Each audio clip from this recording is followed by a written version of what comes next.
Darkness closes once more with the advent of Castlevania Season 2, returning to Wallachia, land of vampires, hunters, mages, and religion in a quietly compelling fashion. While the action remains top tier when the moments arrive, more time is spent with the characters this season, fleshing out the new and the old. Whether Castlevania's second season did it well is down to your opinion, but in mine, I think it did exactly what I wanted it to do. Before I begin in earnest, however, I would like to address a criticism that I've seen bandied about and spoken of most for this series, at least as far as I've read and heard. The pacing of the season has been described as brutally slow by some, and while I agree the show takes its time to wind its way through conversations and the overall story, I would say instead that it is a deliberate, unrelenting move forward.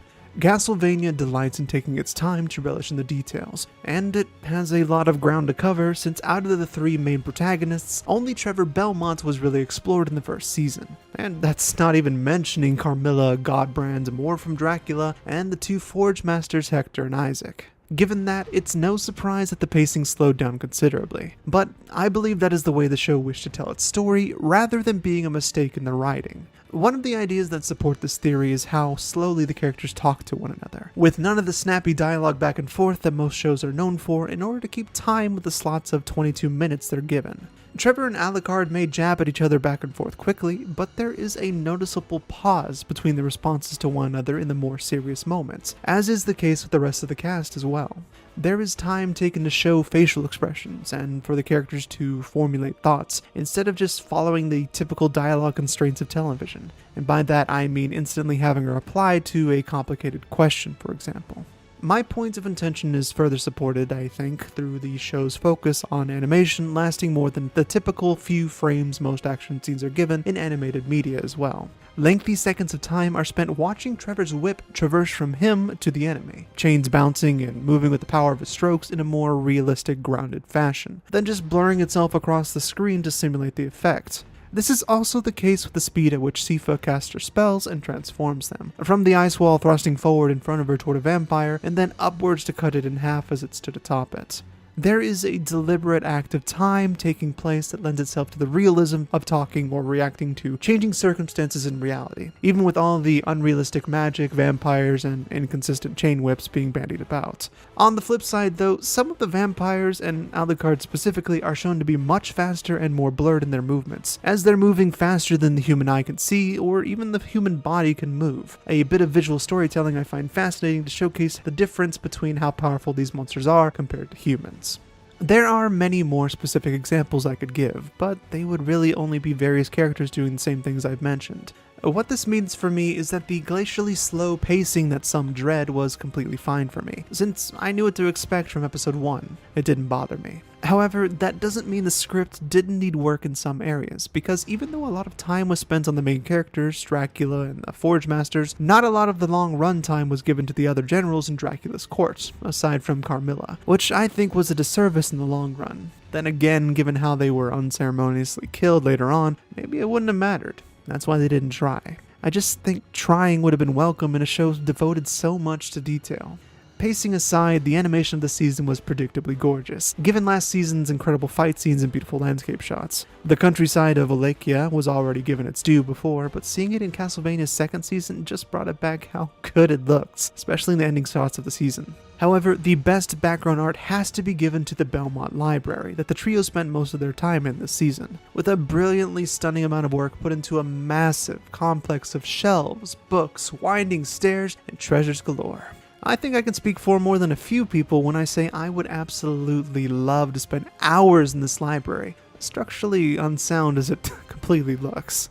Of course, the actual moving animation was great as well, with the fights in the last few episodes most notable among them. But I do want to point out that the early fight scenes between the trio and some demons was a really great reintroduction to all of their abilities, the pinnacle of showing and not telling us to remind us what they do. Again, the detail and time spent refusing to blur a lot of the motion in this series is a stylistic choice I can get behind quite a bit, though I can't even imagine the amount of work and time it takes to keep it so consistently good. There were a few moments where the walking of characters felt off, or moments where it was clear they were saving on budget, but as I've not watched the series since my first viewing when it came out, I honestly can't remember anything bad enough to stick out, which I think is an achievement. Bad spots have a habit of sticking in my craw, so to speak, and sticking there a while. So the fact that I can't point out any is good for the show, considering I'm hoping there's more. After all, while the series concludes satisfactorily for me, there are more than a few lingering threads that I can only imagine will be picked up for the sequel leading into the plot of the game featuring our dear Forge Master Hector. In addition to this, I've heard that the series creator intends to go through as many stories as he can from the franchise, which maybe means some time skips with Alucard being a returning character to a bunch of Belmont babies. What more could you ask for? Well, for one, louder music. One of the nitpick problems I did have with the season was the music took a backseat to what was going on screen so much that I had to concentrate to even hear it at all. The action sounds and dialogue weren't even that loud either, it's just that the music was too quiet, which was an especially big letdown in the biggest fight scene of the series, featuring Castlevania's signature composition, Bloody Tears. And speaking of tears, the ending scene is one I think will stick with me for quite a while.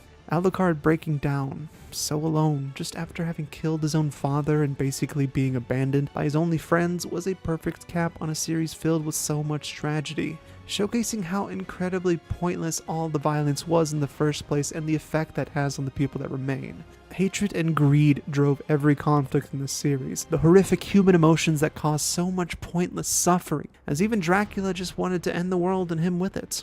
The war, the death, the betrayals, all of it was pointless. All to be watched over in lonely vigil by someone who didn't deserve any of it. Castlevania earned that ending. It earned that scene. And it defines what the series is to me far more than Trevor and Sifo's carriage of love into the sunset, as much as I did like it.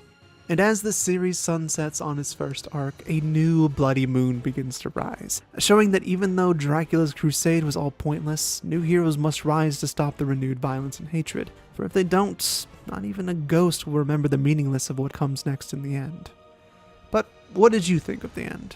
Enjoy the series despite its pacing, or did it just feel unbearable because of it? Do my conclusions regarding it, or even just my words about the series in general, change your mind? Let me know what you thought down in the comments. And remember to like this video and subscribe to get more videos from me right when they're ready. You can also support me on Patreon if you want to see more videos of better quality, and as always, please remember to enjoy the way you watch anime, because as long as you're having fun, that's all that really matters.